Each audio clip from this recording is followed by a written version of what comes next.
C'était pour vous faire part donc, de l'évolution de la situation, de la suspension des cours des étudiants orientés par l'État dans le privé.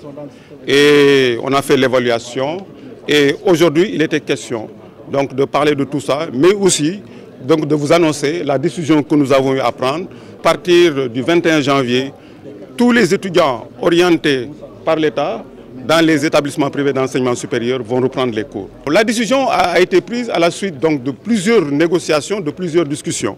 Et on s'est rendu compte également que l'État quand même a fait des efforts par rapport à la dette. C'est vrai qu'aujourd'hui il reste 10 milliards, mais pour les 10 milliards qui restent, il y a un plan de décaissement qui a été proposé, qu'on a accepté. Et en plus de ça, il est prévu dans la loi des finances rectificative de juin 2019, 4 milliards que le ministère des Finances va sortir.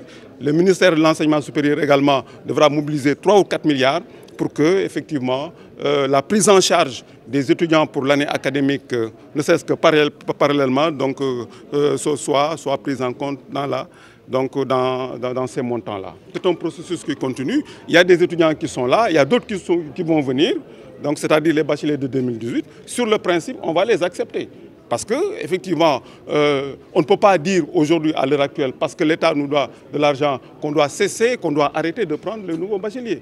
Donc nous sommes en partenariat. Dans un partenariat, il y a des sacrifices à faire de part et d'autre. Nous avons accepté de continuer à faire ces sacrifices avec le soutien de l'État, d'autant plus que nous avons mis en place aujourd'hui un cadre tripartite, QDOPES, ministère de l'Enseignement supérieur, ministère des Finances, pour pouvoir anticiper même sur les problèmes, pour que de pareilles situations ne se répètent plus.